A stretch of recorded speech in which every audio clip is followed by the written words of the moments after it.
around election time, candidates, they just can't do enough. They'll promise you anything. They'll give you a long list of proposals. They'll even come around with TV crews in tow and throw back a shot and a beer. I will promise you this, that if we have not gotten our troops out by the time I am president, it is the first thing I will do. I will get our troops home. We will bring an end to this war. You can take that to the bank.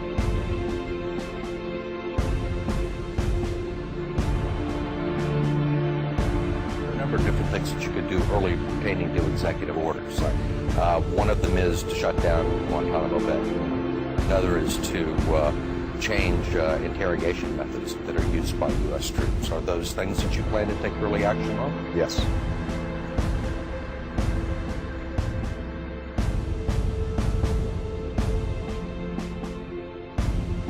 But if those same candidates are taking millions of dollars in contributions from the PACs and the lobbyists, ask yourself, who are they going to be toasting once the election's over?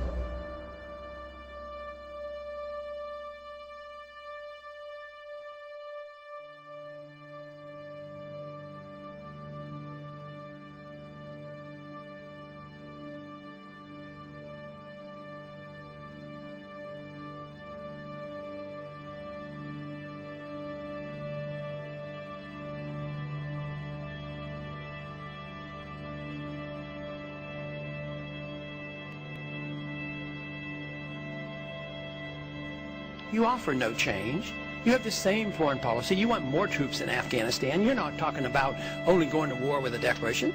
You don't want to deal with the monetary, financial crisis in this country. You want to keep, the system together for the benefit of the banks and the big corporations and the politicians. And what kind of change do you have on social policy? Do you care about sick people using marijuana? I mean, have you come out for that? He doesn't want change. He wants the status quo. And quite frankly, I am not expecting the troops, regardless of whether Obama wins, that they'll be home in 16 months. And that is just pure political talk. I, Barack Hussein Obama, do solemnly swear to preserve, protect, and defend the Constitution of the United States. Today, in his press conference, the president made clear that he believes the law does allow him to make this commitment on his own. Listen to this for a moment, if you would. I'm not a Supreme Court justice, so I'm not going to put my constitutional law professor hat on here. Do I think that our actions in any way violate the War Powers Resolution? The answer is no. So I don't even have to get to the constitutional question. Preserve, protect, and defend the Constitution of the United States. So I don't even have to get to the constitutional question. Simply, sir, what's your reaction? That's a horrible statement. He should get to the Constitution. He doesn't have to be a constitutional lawyer. You take an oath of office to obey the Constitution. If we don't know what it says, how can we take the oath? The Constitution is very clear. You don't go to war without a declaration. You sit down with your attorneys and tell you what you have to do, but obviously the President of the United States has to do what's in the best interest of the United States to protect us. Well, this idea of going and talking to attorneys totally baffles me. Why don't we just open up the Constitution and read it? And the Constitution is the law of the land, and we don't have to be the constitutional lawyers to understand that. We don't need lawyers to tell us what to do and not to do, because we shouldn't be in office if we don't understand what the Constitution says. It's plain and simple. I agree now with Ron Paul more than I did in 2008, and we have a choice, and I think this is the choice that's going to happen to us. You can't live in this middle ground with our Constitution. You can't. You either embrace the Constitution or shed the Constitution. And Ron Paul is the closest to our founders out of anyone up there. Our economy seemingly on the brink of collapse. High unemployment sticking around. New foreclosures jumped 20%. Fallout from the debt crisis. 7 million jobs lost. The nation's debt keeps surging. Change has come to America. The concept of TARP, I was willing to go along with it. I think there is need for economic stimulus. I signed a letter with Democrat. Act. Where are the people that say all of this stuff is socialism? Government's too big. The role of government ought to be for the protection of liberty, not for the intrusion in economic affairs. We've spent too much, we tax too much, we borrow too much. It's bankrupting this country. I've been talking about these problems for a long, long time. Now we're bankrupt, and we have to decide which way we're going to go.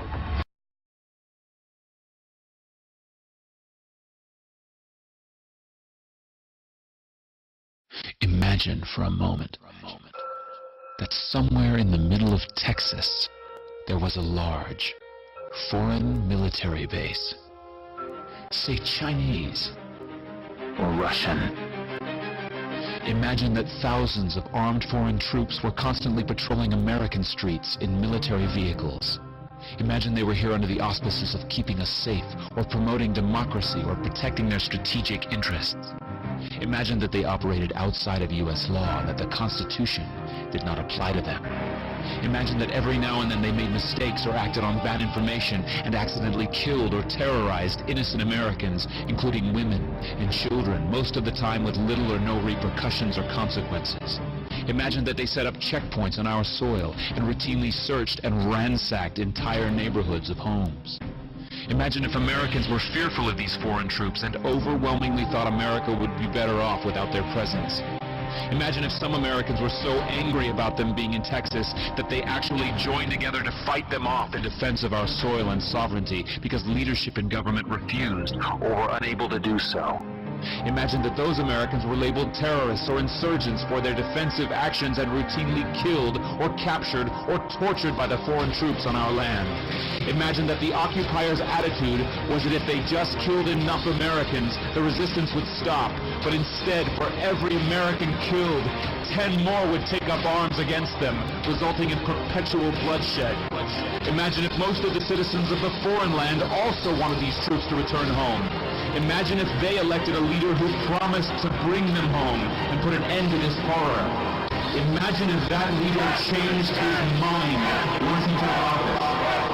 The reality is that our military presence on foreign soil is as offensive to the people that live there as armed Chinese troops would be if they were stationed in Texas. Shutting down military bases and ceasing to deal with other nations with threats and violence is not isolationism. It is the opposite. Opening ourselves up to friendship, honest trade, and diplomacy is the foreign policy of peace and prosperity. It is the only foreign policy that will not bankrupt us in the short order, as our current actions most definitely will. I share the disappointment of the American people in the foreign policy rhetoric coming from the administration. The sad thing is, our foreign policy will change eventually, as Rome's did, when all budgetary and monetary tricks to fund it are exhausted.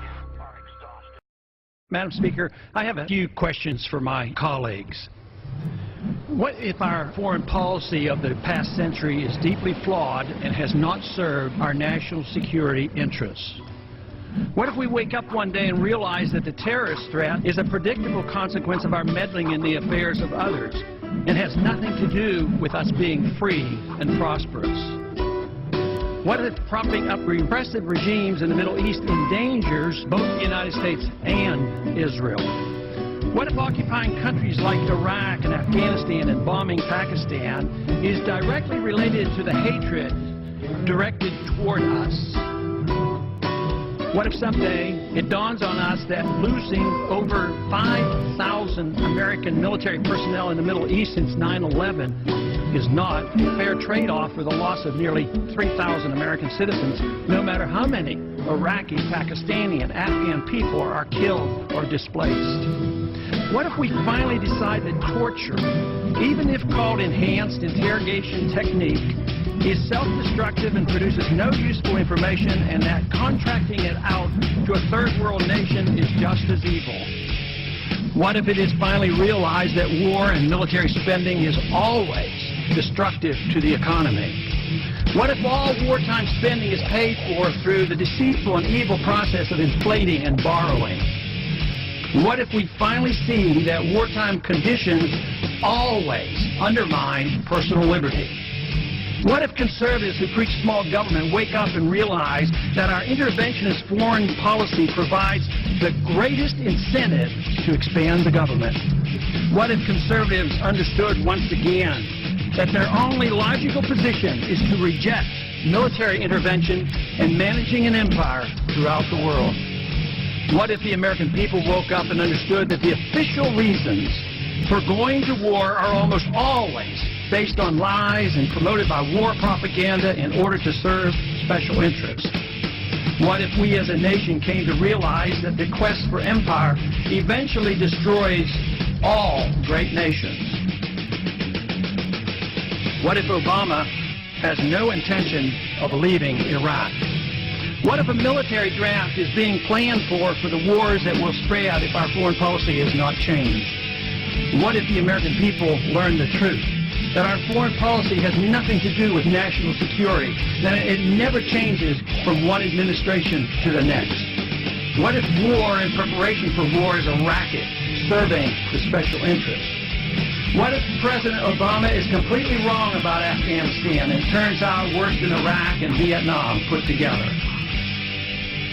What if Christianity actually teaches peace and not preventive wars of aggression?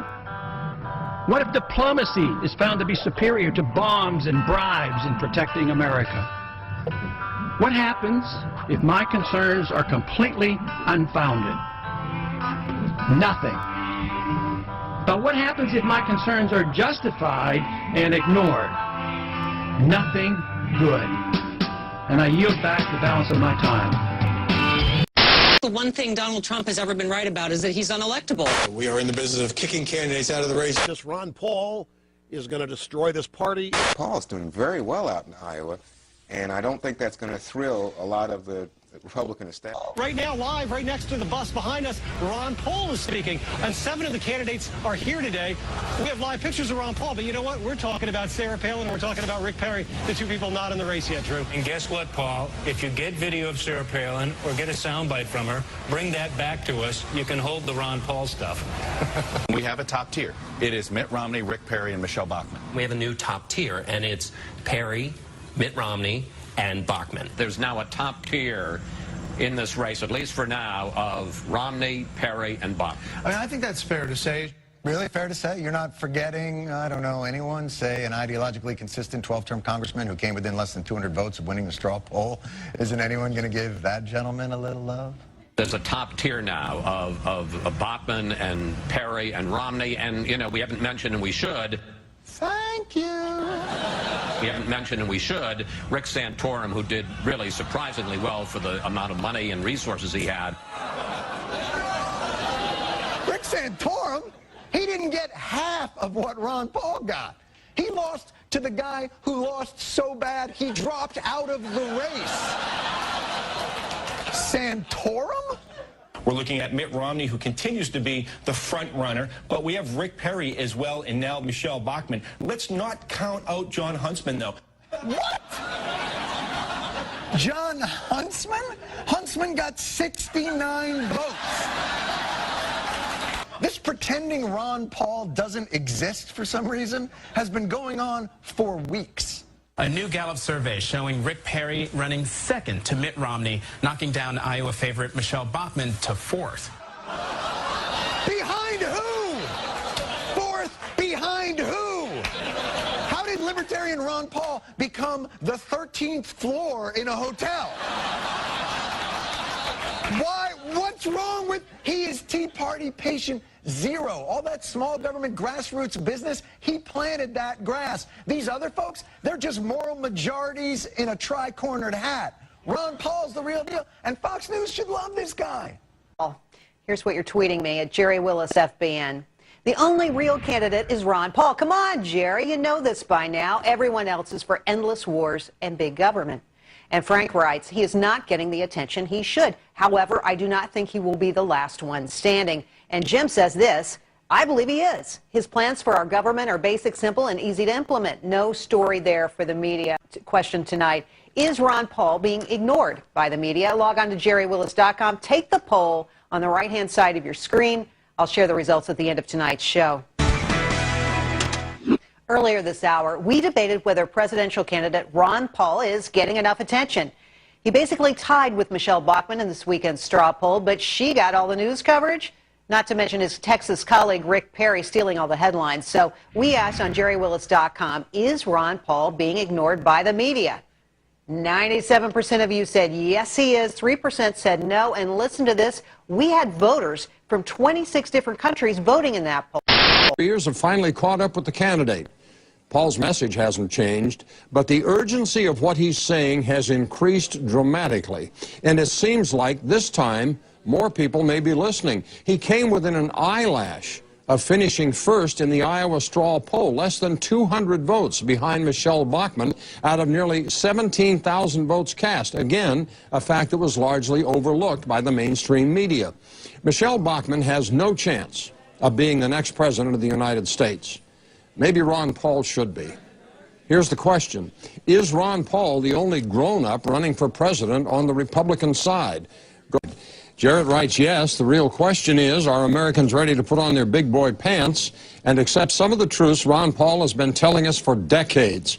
We're broke. Our wars are a racket. The Fed is destroying our currency. The Congress is ripping us off. The threat of terrorism has been exaggerated. We're never going to agree on everything, so let's focus on agreeing on one thing, that we should all be free.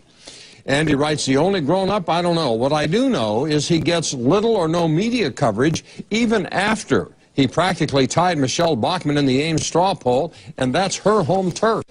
Tony writes, not only is Dr. Paul the only grown-up in the race, he's the only candidate who is mature enough to tell us the truth, even if it's unpleasant.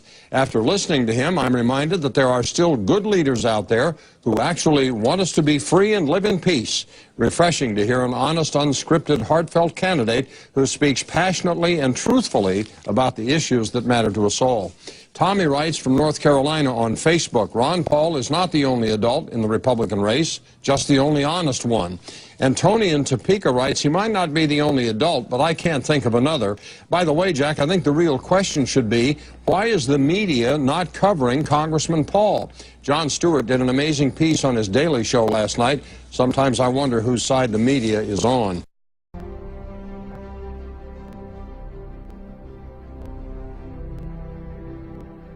Iran does not have an air force that can come here, just like we did in Iraq. Build up the war propaganda. There was no Al-Qaeda in Iraq, and they had nuclear weapons, and we had to go in. I'm sure you supported that war as well.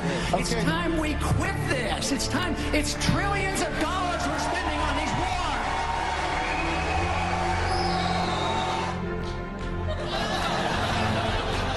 wars. What's with the smirk and the eye roll? The guy gives it, the crowd goes nuts, and you do one of these. There goes crazy Uncle Ron, babbling about the unsustainability of multiple wars. Bad about this.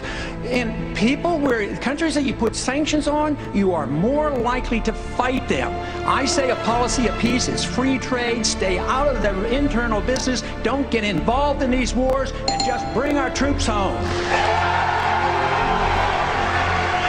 Congressman Paul in the civilian courts. Could you please tell Congressman Paul why he's wrong?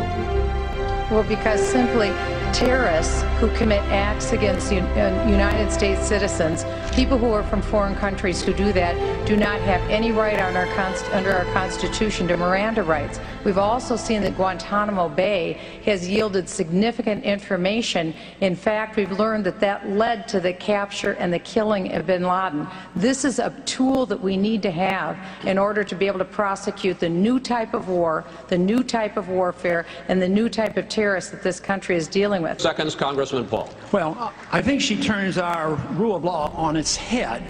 She says that the terrorists don't deserve protection under our courts, but therefore a judgment has to be made. They're ruled a terrorist. Who rules them a terrorist? I thought our courts recognized that you had to be tried, and we've done this. And we've brought individuals back from Pakistan and other places. We've given them a trial in this country, over 300, or at least near 300. We tried and put them in prison.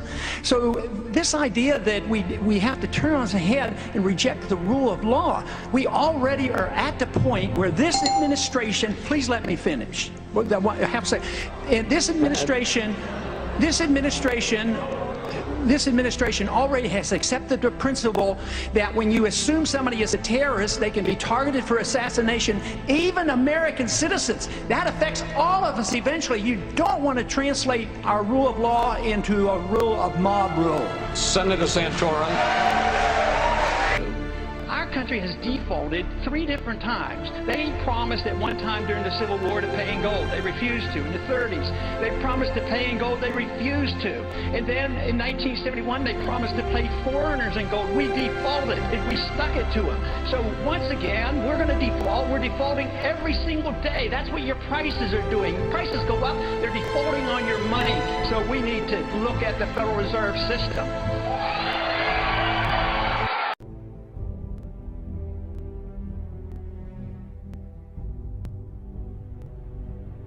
By active duty military personnel by the candidate. Herman Cain, $6,223. Now remember, these numbers are coming from reports that may be, if anything, overstating these numbers at this point. But Mitt Romney, not even coming up to Cain there for active duty military contributions, $5,000. Michelle Bachmann, bit of a late start this round, okay. $2,550. Newt Gingrich, whose campaign is imploding, I don't know if that was by accident there, $1,025. Pawlenty, all of $250 from active duty military. Rick Santorum, $250 also. Gary Johnson, sadly, none for his position. Total there of those other candidates, so to speak, $15,398. Sure sounds like a lot, doesn't it? Well, there's one other candidate who you might have noticed. Well, I don't know if you're watching the mainstream media. You might not have noticed that he was omitted from that list. Let's see, how much did Ron Paul get in this last quarter from active duty military? Oh my gosh, $36,739.79. No surprise, actually, that this was the case, far outstripping all other Republican presidential candidates put together, as was the case 4 years ago. But let's see, let's compare this to, who's the other guy running for president in 2012? Oh yeah, $28,833.99 for the president himself, including all the donations from the Marines, the Air Force, the Navy, the Army, whatever that other branch is, to the Commander-in-Chief. Ron Paul is their choice. But let's take a look at the numbers from 2007 here. Just a second, comparing Ron Paul, John McCain, Mitt Romney, Rudy Giuliani, Mike Huckabee, and Fred Thompson. There's a little flashback. Total from the entire campaign back 4 years ago. Again, Ron Paul, until the end of the primary season, Ron Paul had more campaign contributions from active duty service members than all other primary candidates put together, including Barack Obama back.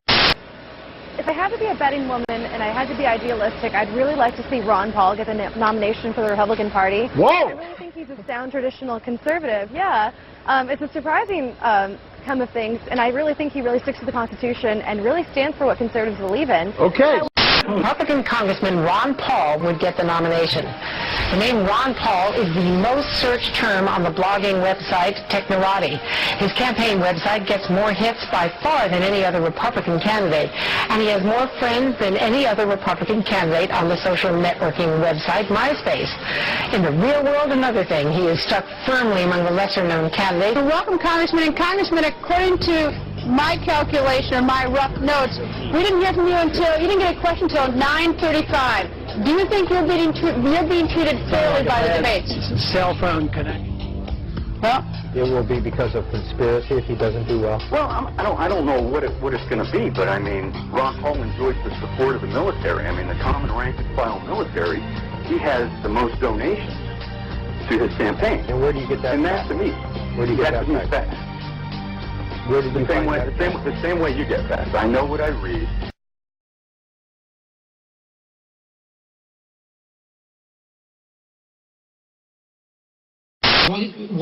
May I say one thing about Ron Paul? I find it odd for me to be a Ron Paul supporter, but he lost to Michelle Bachmann by 0.9 of 1 percentage point.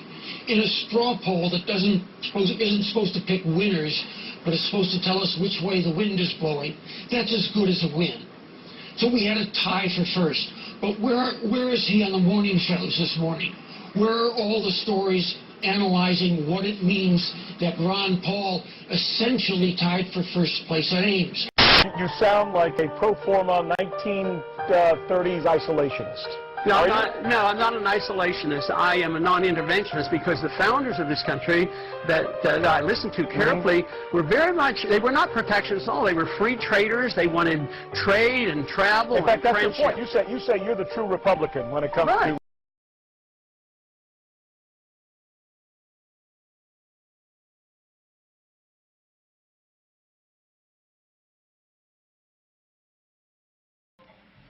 The winner of the straw poll this year,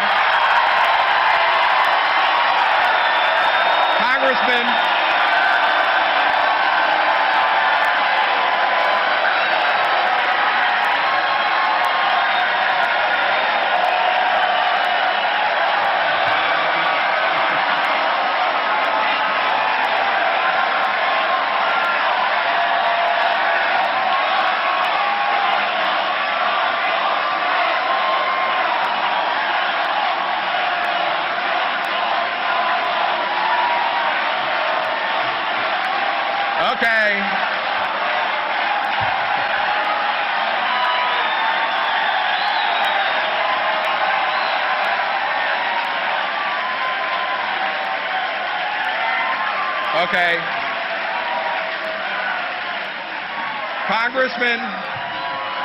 Congressman Ron Paul gets 30%.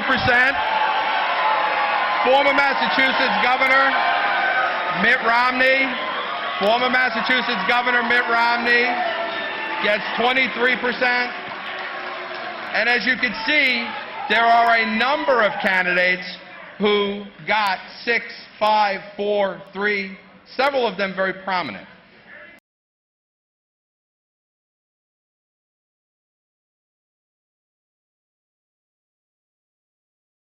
Winner of this year's CPAC straw poll is now... Okay. Well, the winner of this year's CPAC straw poll is Texas Congressman Ron Paul. In the end, he was the winner. Probably not the reaction he was hoping for when you named a favorite to run for the White House. Mixed applause and boos as Ron Paul was announced over the weekend. The fiery Texas Republican, no doubt unfazed by the reaction. He's live with me now from Capitol Hill, winner of that straw poll for the second year in a row. How you doing, sir? Congressman Ron Paul. I'm doing fine. Welcome back I'm doing fine, thank you. So who was in the audience booing you? Did you get a name on the? Did you get an ID on those people? No, I wasn't there, so I didn't watch that little ceremony at the end. But it tells you that people aren't unanimous on this cause of liberty. You know, I am very determined that liberty is the issue, and some people like to be taken care of more so than demanding their freedoms.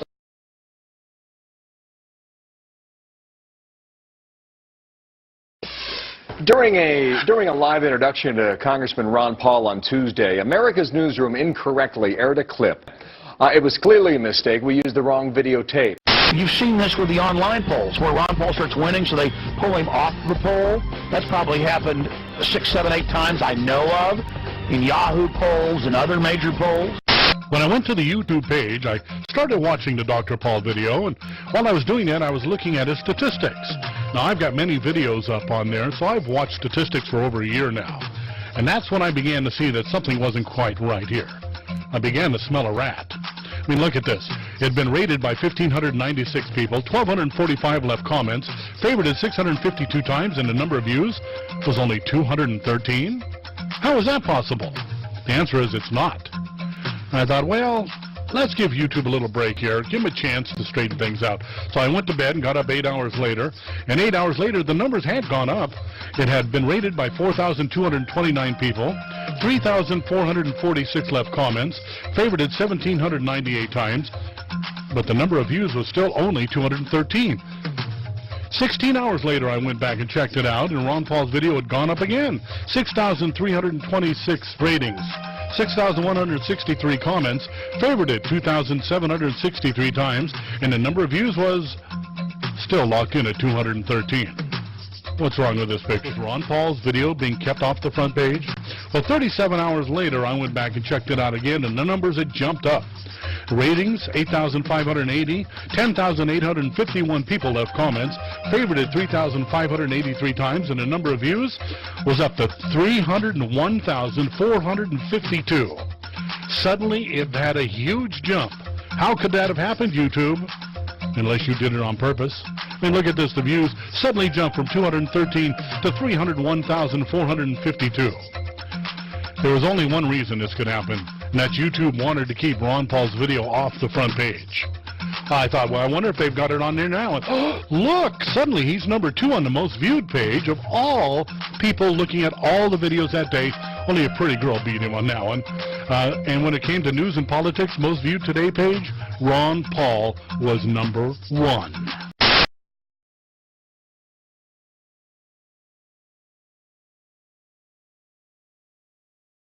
Easier if he knows where his video is. It's a problem. I don't want to run false because but I need shots of the audience and people eating a crap like that. You know, voiceover. The past years or so, we put on this big charade and think that we're going to change things by voting for someone who sounds correct or who the media shoves in our face. Oops, that was my bad, caller. I cut you off. Welcome back. There is agitation in the world of conservative blogs beneath the headline, "Life is Really Not Fair." RedState.com recently announced it was banning bloggers from posting Ron Paul-related comments. Effective immediately, new users may not shill for Ron Paul in any way, shape, form, or fashion. Not in comments, not in diaries, nada. Ron Paul is a big deal online, no? Yeah, I'm hearing from his supporters in my email account. And then you stop Ron Paul? This is, of course, this is the reason that you're even putting him on the show, is to spike your ratings, because we know that every time we write about him, the hits to our website. No, it's not a joke. I mean, it's amazing that every time we write about him, the hits to the Washington Post website go up. So who won? A poll of GOP insiders says Mitt Romney didn't do anything to hurt his front-runner status last night, and that's sort of what his goal was, obviously, to do no harm. 51% saying he was the biggest winner. But Congresswoman Michelle Bachmann also scored some big points as well, coming in second when people were asked who won, 21%. She was actually the only other candidate in double digits.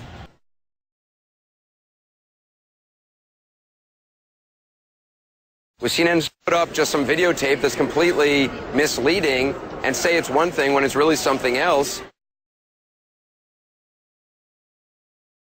It seems like both sides play this game, and I think a lot of people in America are just kind of sick of the game. All right, so yesterday we had our debate wrap-up, and the general consensus seems to be that things went all right for Ron Paul, and he was treated fairly. But sadly, CNN appears to be afraid of using its own polls for its own post-game analysis. When reporting post-debate, they instead used data from a National Journal poll given to political insiders. Data taken from 5 other major poll sources post-debate showed Dr. Paul at 31.07% at Fox News, 83% at CNBC, 87% at WePolls.com. Vortex Effect might have been a little biased there with the audience, 93.31%. But even at CNN's own poll, 78%. Okay, so let's be fair. The online polls can be skewed like any other form of polling, but here's the skewing that CNN came up with. There you go. Romney at 51%, down to Paul at 0. How did they get away with this? They didn't invent the numbers, as they might as well have. Instead, they reported on a National Journal online poll that had all of 54 votes. And according to the Baltimore Sun, it was reported that Ron Paul clearly won audience favor in New Hampshire. An analysis of audience reaction shows Paul was applauded twice as much as any other candidate on stage. Throughout the 2-hour debate, Paul was applauded 11 times. Romney, Bachmann, and former Minnesota Governor Tim Pawlenty were each applauded 5 times. Former House Speaker Newt Gingrich and businessman Herman Cain were each applauded 4 times. Pennsylvania Senator Rick Santorum was applauded the least amount of times, 3. Again, 0%. Really? Why are they so scared of Ron Paul? Well, the ruling class of this country, the Fortune 100, the private Federal Reserve, have amassed their wealth through monopoly. They've amassed their wealth through insider, anti-capitalist, crony systems. And now their system is basically imploding because of their corrupt policies and activities and looting. And here's Ron Paul, who's called it every step of the way with incredible precision, who has the constitutional answers to get our country back on the right track, and the system is scared to death. They're like vampires faced with a cross or holy water or a truckload of garlic. They are in absolute panic mode because they've looked at the numbers, and they know Ron Paul is the real front runner in the 2012 election. And they know that if he continues to catch on, even their electronic voting machines won't be able to stop a landslide. And if they did, the public would see right through it. So they have to convince you that he's unelectable. They have to sell you on the idea that, oh, I like Ron Paul, but he's not available. You know, he can't win. The fact that Ron Paul is the true front runner and is popular across the political spectrum, and major political analysts have had to admit that only Ron Paul can effectively beat Barack Obama. That's why the system is scared of him. And that illustrates how awake people are, that Ron Paul is the most popular, and if this was a fair game and wasn't rigged, would be our next president. This is an endorsement for fair coverage, and there is no question the congressman isn't getting it. Consider the fact that during Saturday's CBS debate in South Carolina, 7 minutes and 45 seconds worth of time was allotted to Rick Perry. 5 minutes and 45 seconds worth of time to Rick Santorum, who was polling at nearly the last place among presidential contenders. In comparison, Ron Paul got a whopping 89 seconds worth of time. Does that seem like fair coverage? And that is Reality Check. I have gotten a ton of email today from people saying, look, Ron Paul finished 152 votes behind Michelle Bachmann of the Ames straw poll, basically a dead heat.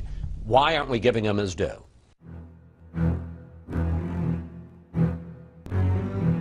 Ron Paul is not going to be president of the United States.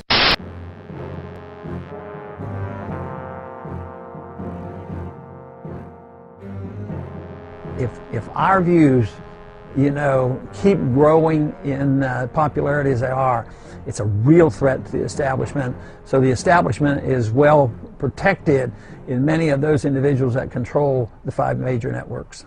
Let's talk about Ron Paul, because he just won another straw poll in California, and he keeps winning straw polls, but I guess if history is any gauge, it doesn't really mean very much. Anyone get the sense Ron Paul, like crazy Uncle Ron? Listen, I've done a show on why conservatives shouldn't vote for Ron Paul. Poll. Romney leads New Hampshire. Huntsman third, Perry fourth. Now, do they know how to count? Why would they omit saying who was in second? Well, you know why? Ron Paul. All right, my dumbest thing of the week is Ron Paul. The winner is Ron Paul with 32%. Ron Paul did not win, in my opinion, by any... As a matter of fact, I think he lost the debate. I think all of us could make the case for anyone, maybe except with the exception of Ron Paul. We can make the case that any Republican right now can win this race. Another question about electability. Do you have any, sir? There's always the question as to whether or not you are, in fact, viable. What's success for you in this campaign? What's success? Well, to win is one is the goal. That's not going to happen. You don't need a majority. You need, what he said, was an irate, tireless minority willing to start the brush fires of freedom in the minds of man. I am gaining recognition in the campaign, and it's a threat to a lot of people. It's a threat to the military-industrial complex. It's a threat to the bankers, the big corporations who get all the benefit. It's a threat to the people who preach that we have to be in the world and be in all these countries. So I think it's big banks, big money, big corporations, and the people who want to be the warmongers.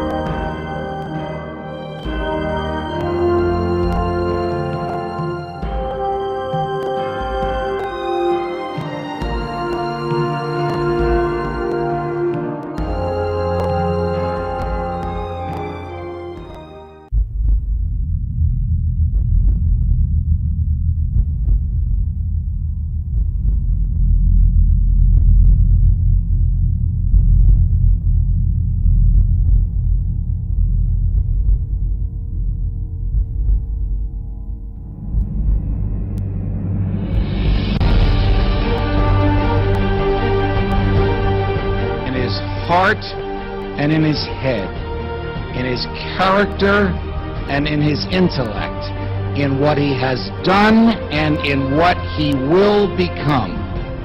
The Thomas Jefferson of our day, Ron Paul, is one of us.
Ron Paul, you served with him. Yep.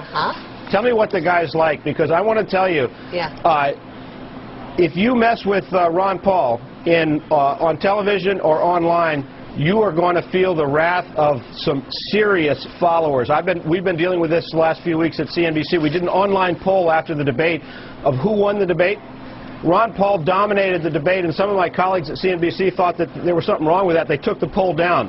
I want to tell you, my email box, thousands and thousands and thousands of email like I haven't seen from any other, followers of Chris Dodd or Bill Richardson or Joe Biden. Well, I'll tell you, and the interesting thing is that my son was back from school and was telling me about Ron Paul signs all over the campus. As we were driving through Pensacola, there was a Ron Paul sign, handmade, actually stenciled, on every single sign where you could attach something, and that's happening all across America. And you've got a couple things going here. You've got Republicans that don't see any real conservatives out there. You've got libertarians that want the government off their back, and you also have people on the far left who like his message about the war, and keeping the government from our phone records and things. It is a fascinating cross-current. What do his Republican colleagues in the House think about it? Truthfully, everybody thinks in the House, everybody's thought that he's been crazy for a while. As far as too conservative, too libertarian, he's an independent, very independent guy.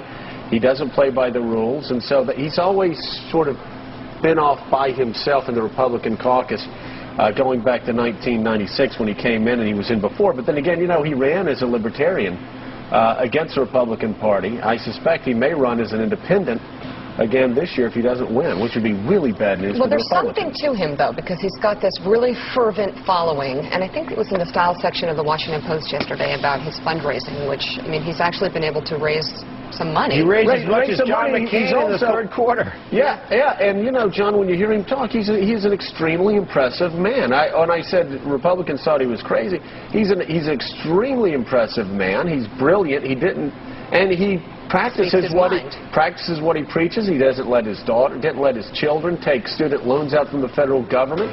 He's a doctor that doesn't take Medicare or Medicaid, and I'll tell you what, like my 19-year-old son, who's not excited about any candidates, was saying, man, I went on these websites and everybody's excited about this guy. Here's a question for you. Could Congressman Ron Paul be President Paul next year? He's the best shot the Republicans have, says my next guest. With me now, Fox News political analyst and my colleague and friend Juan Williams. Juan, it's a pleasure. Looks like you're in the mountains somewhere, but welcome to Freedom Watch. Yeah, I'm in Salt Lake City. All right, great place, a beautiful town. Has Ron Paul succeeded in changing or moving the political debate after 25 years of being in public life during his third run for the presidency? I say this with amazement, but it's becoming more and more clear that we live in the age of Ron Paul, Judge.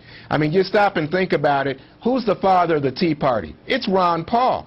I mean, Ron Paul's the guy who began the conversation about debt, deficit, high taxes, government intrusion, and initially he was viewed as an extremist, an outsider in terms of the Republican establishment, somebody to be ignored. He's the guy that's from the start raised questions about U.S. involvement overseas in places like Iraq and Afghanistan. Right. He's raised questions about the drug policy. I just heard you talking about that guy getting arrested down in Louisiana and put away for life. He's been saying these things, and the Republican establishment has treated him like he's their loony uncle. Well, now, all of a sudden, guess what? Ron Paul, not only is he the father of the Tea Party that won the majority of the House for Republicans in the 2010 midterms, but he's the father of so much of the discussion about the budget, about the debt ceiling, about taxes right now. This is the age of Ron Paul. All right, can he translate his having moved the debate into areas that he has been educating the public about for the past 25 years into votes? Stated differently,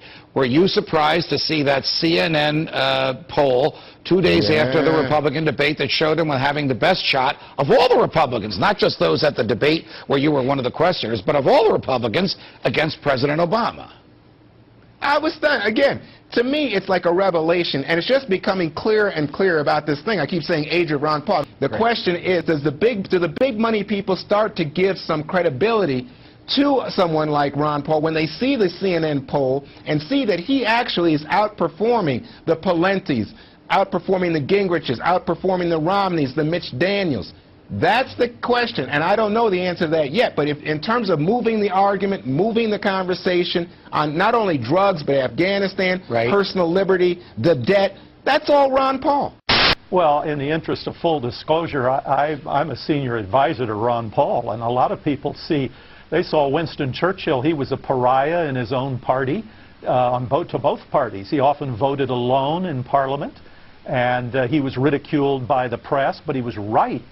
And if your viewers Google September 10th, 2003 Ron Paul, they will see him before the House Financial Services Committee predicting the housing bubble, describing the morality of millions of homeowners losing the value of their homes, of the mortgage lending crisis. All of this was seen in advance. And so how important is that aspect then, the fact that you had to presciently seen a lot of what's going on? Because then the next command is, all right, well, great, you could see into the future and predict a lot of this, touche. Now we expect you to be the guy to lead us out. How does he pass, or others even pass muster there? Well, morally, the problem morally, the British people looked at Chamberlain and Baldwin and they said, hey, if they knew this crisis was coming, why didn't they tell us? And if they didn't know, why did we elect them? And there's the same sentiment today. If George Bush knew the housing bubble was coming, and if Obama knew that his stimulus program wasn't going to produce any jobs at all, why didn't he tell us? And if he didn't know, why is he in power? And why not turn to somebody who seems to know? So that's how these sort of things do happen historically. Educate, please, this panel of experts here, and I say that with quotes around it, loosely, about why this sort of throwing money at the issue, bailing out, may be potentially reckless and damaging. for the future of this nation's economy? Well, in order to understand that, you have to understand how we got into this mess. We got into this mess by spending too much, borrowing too much, and inflating too much. Government was too big, and we had too many regulations. We had rejected the market economy for decades now. We have rejected the notion of sound money for decades. And we got into a mess this way. So what is the proposal? Spend more money, borrow more money, print more money, regulate more so. So it makes no sense whatsoever. So we're going to make the problems much worse. We're doing exactly what we did in the 1930s. We are determined to take a serious recession and turn it into a depression if we don't change our ways. When governments spend money, they spend it in a non-productive manner. And every penny the government spends, they have to take it out of a productive source of money. The money has to come from somewhere. Everybody talks about the money that's going to be spent and how many wonderful things will happen, but they never say, where does the $825 billion come from? That's the question they have to ask, and they have to find an answer to that to fully understand why what we're doing is absolutely wrong. All right. Okay. Let me ask you. I mean, I understand where you're coming from here, I think, sort of. You know, but the house is already on fire, and I think no matter what we think how the fire began, the house is on fire. Our house is on fire. So let's take one industry specifically. Let's take the automotive industry in this country. Are you saying spend no money on the automobile industry in this country, that American automobile manufacturing, let it disappear? Well, I think you're correct. The house is on fire, and you think you're putting water on it, and I think you're putting kerosene on it. Okay. And that's the big argument. No, you take the car industry. Yes, I think we should put more money into the car industry, but it should come from private sources. It shouldn't come from government, because government will divvy out the money politically. But there are private sources of money. If there's anything of value, it'll be bought up, but you can't value anything when the government buys up assets that aren't sellable. You buy up worthless assets. So there's some worthless assets in these car companies. So if you want good money to go into car companies, you have to allow real capital to flow into it. So yes, you do want that. You just don't want the government to do it. So what systemic changes, if you look at tax policy, which alters flow of capital, as you know well, if you look at whether it's spending or any other aspect of the use of money, interest rates, monetary supply, etc., what systemic change would you put in? Would you exploit this opportunity to change the system of capitalism in America for the better? How would you change it? Get rid of the income tax, get rid of corporate taxes, and really lower taxes, but you have to lower spending. Would you add a consumption tax to make up for that? Would you put a consumption tax in? How would you make up for the lost revenue on income tax? I agree with you on income and business tax. I just don't know where you get the revenue elsewhere. And I would argue I'm not interested in getting the revenues. I want to cut spending. But the problem is nobody wants to cut the American empire. Even Obama's administration wants to increase spending overseas and increase military spending. As long as you want to run the world empire at $1 trillion a year, believe me, you cannot solve this problem.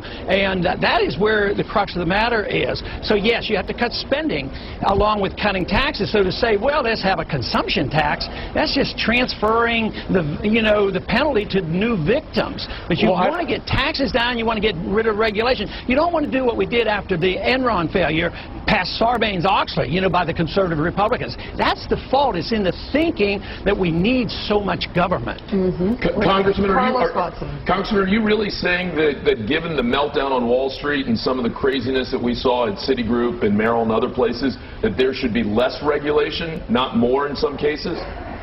Yeah, we should have more on the Federal Reserve so that we know that we're doing. They're exempt from regulation, as is Treasury. We give Treasury $350 billion and we don't even know where they spend it. What about on That's Wall the Street, type of regulation you want. But what about on Wall Street? Do you not want to see on some of these derivative products, do you not want to see there be some kind of regulation in terms of what the banks can do? Sure, anybody who commits fraud goes to jail, just as they did in Enron. We didn't need Sarbanes-Oxley to prosecute everybody in Enron through the laws of fraud. If they commit fraud, they go to prison. Just like Madoff, we had all those regulations, SEC and everything else, and he got by. It proves SEC didn't work. But Congressman, it's not just fraud in some cases. In some cases, people had very little equity put down and were leveraging things up tremendously. Should there not be regulation about how much equity you effectively have to put in the deal, or how much capital you have to have on your balance sheet? Sure, and if you understand leveraging up equity and debt, you have to look at fractional reserve banking. That's where you pyramid debt. So they're doing exactly what the Federal Reserve does, is they create money out of thin air and they pyramid debt. That's where the bubble comes from. That's why you have to look at monetary policy. Yeah. But you're looking at the symptoms rather than the cause. Hey, Congressman, hang with me for a couple of seconds here. I am extremely limited. And 90% of this conversation that you've been having with Dylan and Carlos has gone way above my head. But your basic theory, let's get government out of nearly everything. Let's swing back to what I do nearly every morning. I drive to work on roads filled with potholes, beneath bridges that are crumbling. What's the answer here? Do I go out and try and find 6 carpenters and some bricklayers and some masons to fix those roads and bridges? Government's got to do it. What's the deal here? What is your point of view about stuff like that? Basic reconstruction of this country. Okay, I know I can't have my perfect society quickly, but what I would do is quit bombing bridges in Iraq and then paying to rebuild them, and then wasting the money in the rebuilding over there. I would take that money, save it on the deficit, cut the deficit, and spend some on our infrastructure. Okay. That's what I would do, and we could do that. But as long as you do it through debt financing, it's impossible. Ideally, roads and bridges should have been taken care of by our states. It wasn't designed in the Constitution that the federal government would take care of every bridge and every road. But that isn't the worst type of spending, and I think in the interim we certainly could. We could cut the spending overseas, but we're going to bring ourselves to our knees. We're going to have a dollar crisis. We're doing exactly what Osama bin Laden wanted to do, what he did to the Soviets. He's bringing about financial chaos to this country, and we got to realize excessive spending that is a problem. It's not that we need more government spending. That to me is foolish. I want to ask you the same question I've been asking myself, everybody on the set. I asked Tucker, I asked Pat, I'll ask you. In reality, and forget your perfect society, mine or anybody else's, in reality, we're going to lose millions of jobs over the next year or two. In reality, our banks have been mismanaged horribly as a result of both the bankers and the politicians, in my opinion, and we're now dealing with that.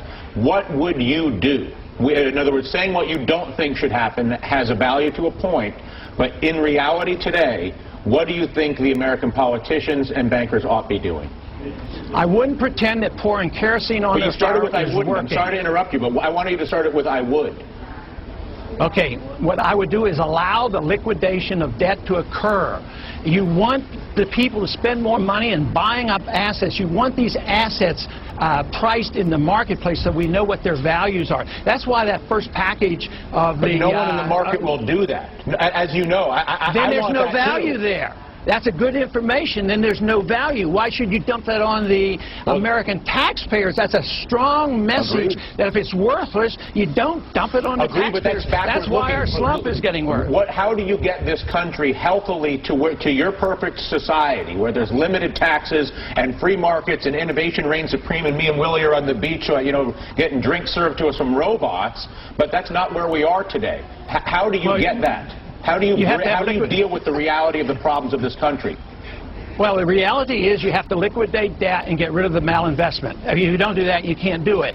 But what you're doing now is you're working on the destruction of the dollar. There's a pretense that you're going to improve things, but you're really going to destroy the dollar, and a financial crisis that we have today is going to be a dollar crisis. Yeah. Dr. Paul, I'd like to begin with you. Every debate begins with a specific policy question, but this is a little different. Someone on this stage hopes to be able to take the oath of office 14 months from now, and at the end of that oath are the words, "So help me God." When you hear those 4 words, if you have the opportunity and the privilege to say them, what will come to mind?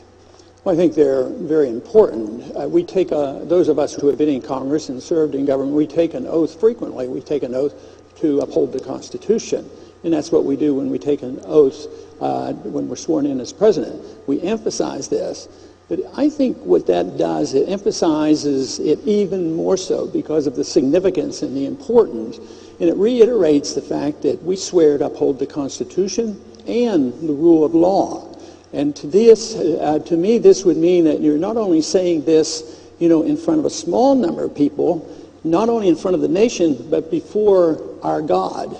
which means the significance is that much greater. So those of us who have done this before, and I've taken my oath rather seriously, very seriously, and believe that I've done a very good job in upholding the Constitution, and even when sometimes it's difficult. And this to me would send a signal that by saying, "So help me God," I really will obey the Constitution and that pledge. I think the issue is obviously very important, and we can charge one side or the other of influencing our culture too much. But the goal of government isn't to mold society and mold people. The role of government is to preserve liberty, so we as individuals assume the responsibility and our families assume the responsibility. Our values should come from our family and from our church. But once we say, well, the liberals are doing this because they want this economic interference and we're going to have perfect balance and fairness, they overdo it. But you can do it on both sides. You can say, well, we're going to make people better by having more laws. I think culture is very important. Culture has a reflection on the law, and I think that is very good. But the law can't reflect the morality of the people. If you do that, you have embarked on something where you sacrifice liberty. Once you turn this over to government, when government assumes this role, it can only do that at the sacrifice of liberty. So our goal ought to be to preserve liberty so that we have our religious values and we make our own decisions. If we can make our self-determination for our hereafter and our spiritual life, certainly on our own personal habits and our economic habits and how we spend our money, certainly we should assume that the people can do this. The guidance should come from individuals, from our family, and from our church. You know, the early church struggled with this. I mean, Christ came, Christ taught about peace, and Christ was to be the Prince of Peace, and we were to defend that. But early on, the church struggled with this, and St. Augustine came up with the principles of the just war. I believe in them. I think we should follow those from a religious viewpoint, but we have a constitution that is very clear to guide us to try to prevent these wars. And that is that we don't go to war without a declaration.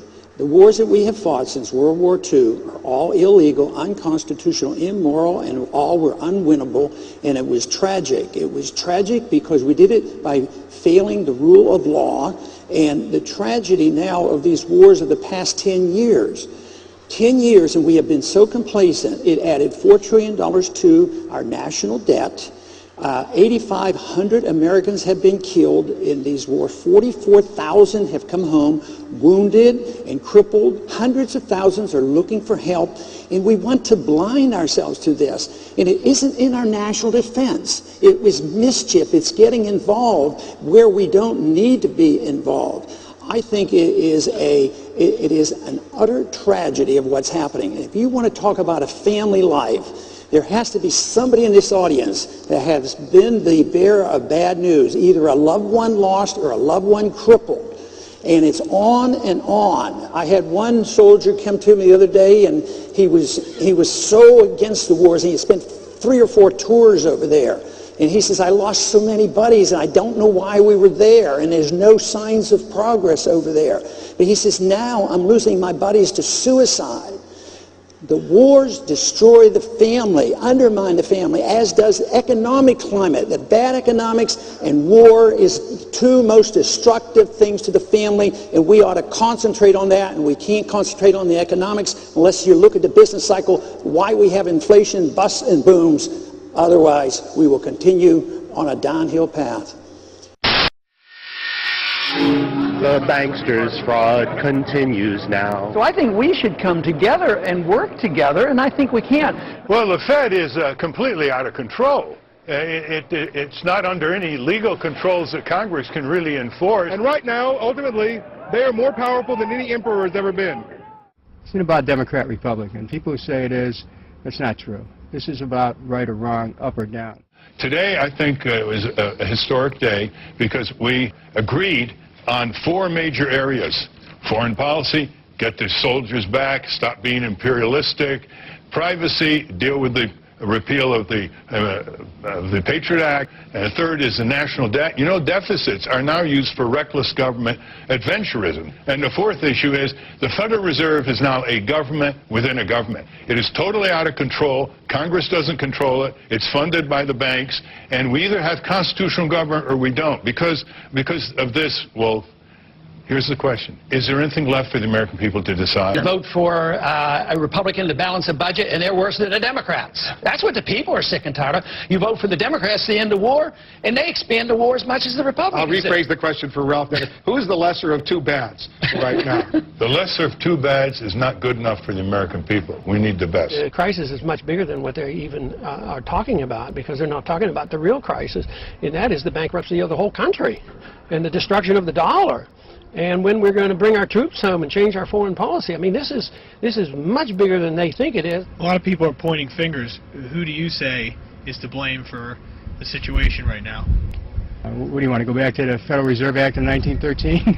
All wars are fought with inflation, destruction of the money, which is the reason we have unemployment today. $30 million an hour. 24 hours a day we're spending on those two wars. $30 million an hour. I'm trying to get you to understand what the motive was behind the bombing. At the same time, we had been bombing and killing hundreds of thousands of Iraqis for 10 years. Would you be annoyed? If you're not annoyed, then there's some problem. Republican Congressmember Ron Paul of Texas speaking last night at the Republican presidential debate. Noam Chomsky, your response. I think what he said is completely uncontroversial.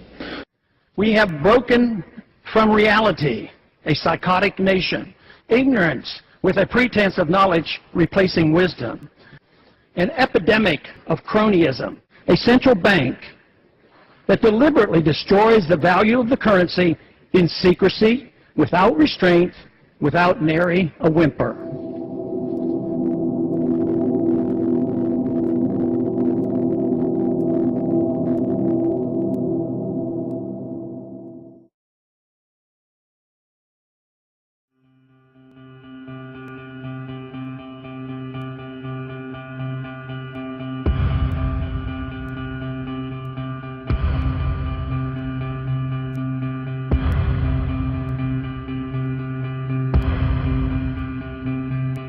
This is not the kind of government that was designed by our founders of the country. It's not what was written in the Constitution. We've only had an income tax since 1913.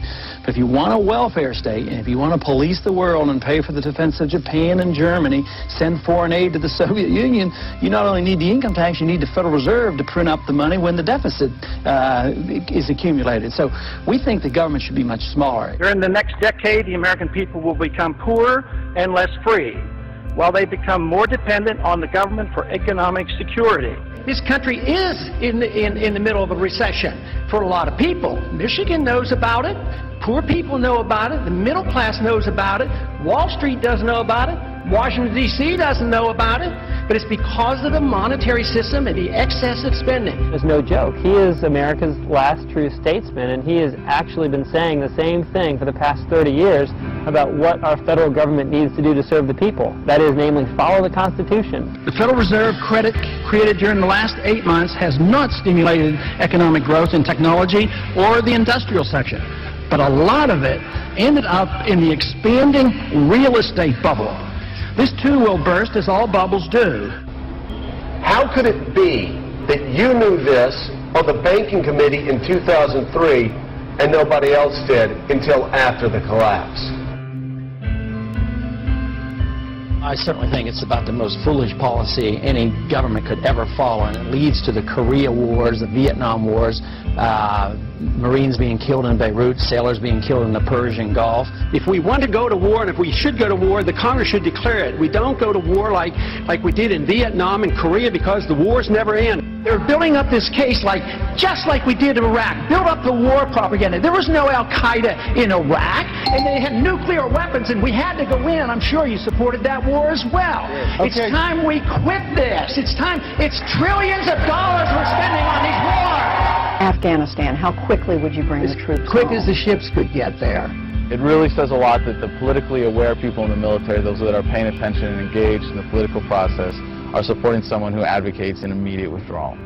I got twice as much as all the other candidates put together on the Republican side, and even more than Obama got, which tells me that those troops want to come home as well because they know exactly what I'm talking about. My name is Eric Knowles. I'm an Air Force veteran. My name is Jonathan Schaefer. I spent 6 years in the Navy. Hello, my name is Tony Morick. I served in the Army for 8 years. I'm Al Schlegel. I'm an 8-year Air Force veteran. Hi, my name is John Jones, and I'm a U.S. Air Force veteran. I have a cousin who's in the Marine Corps. He spent 18 months over in Iraq. A war based on a lie. There's great reason to have hope for Ron Paul's candidacy, as he's the only veteran in the Republican primary right now.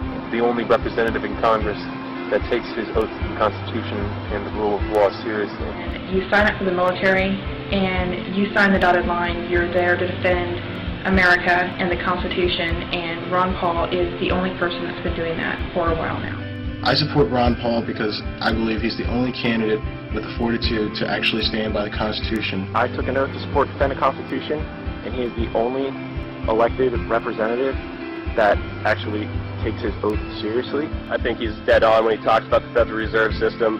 It's only because the government is able to print money to pay for the war that we're able to stay at war. And that act of printing money makes us all poorer. It's been going on and on because we just plain don't mind our own business. That's our problem.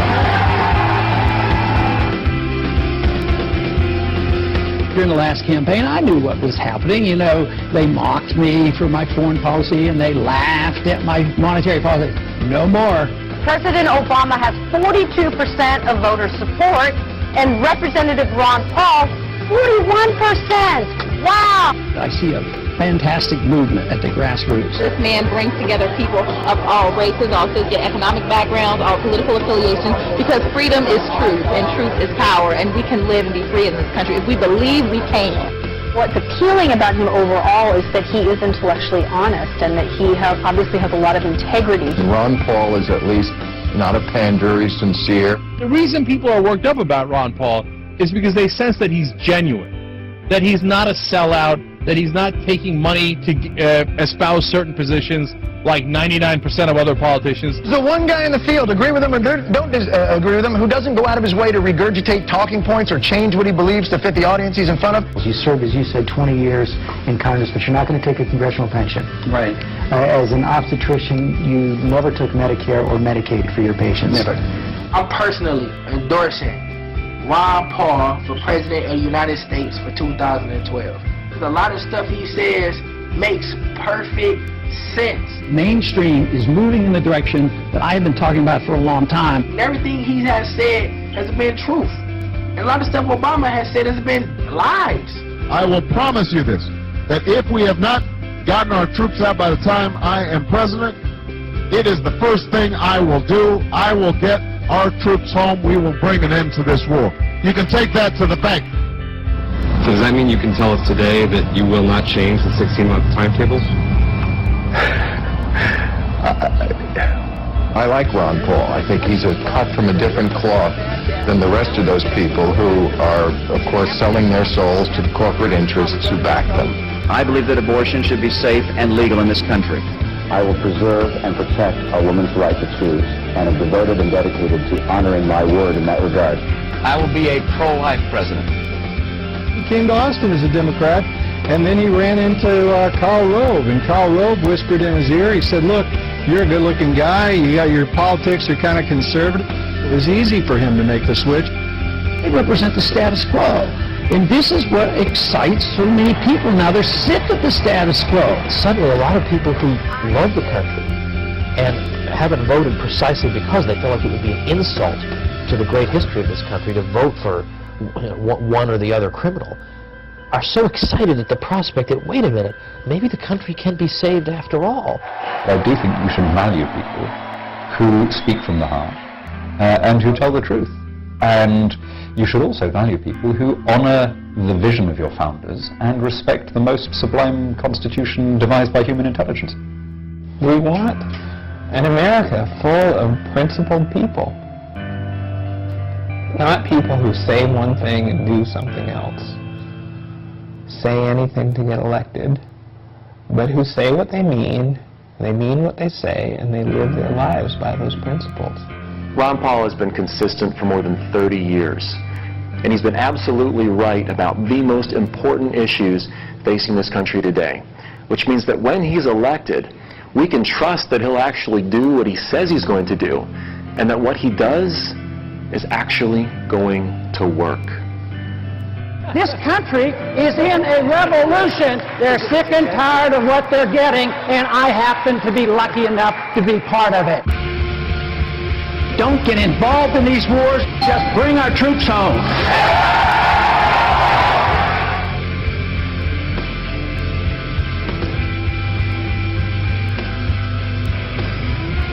There is absolutely never a reason to give up 1 ounce of freedom for the sake of security. It won't work.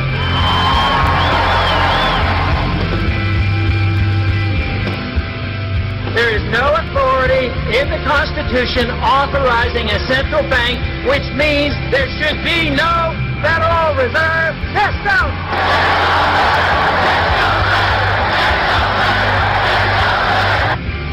An idea whose time has come cannot be stopped by any army or any government.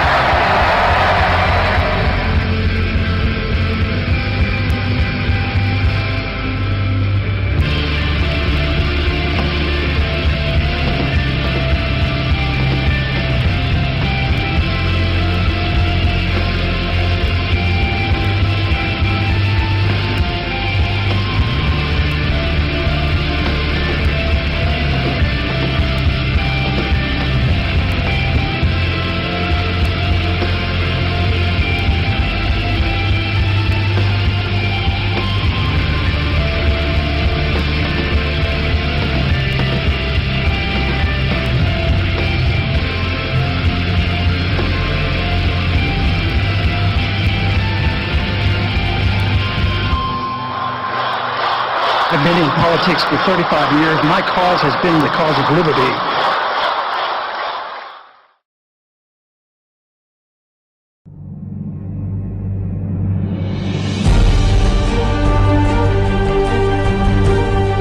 In his heart and in his head, in his character and in his intellect, in what he has done and in what he will become. The Thomas Jefferson of our day, Ron Paul, is one of us.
It's not like I'm just trying to win and get elected. I'm trying to change the course of history.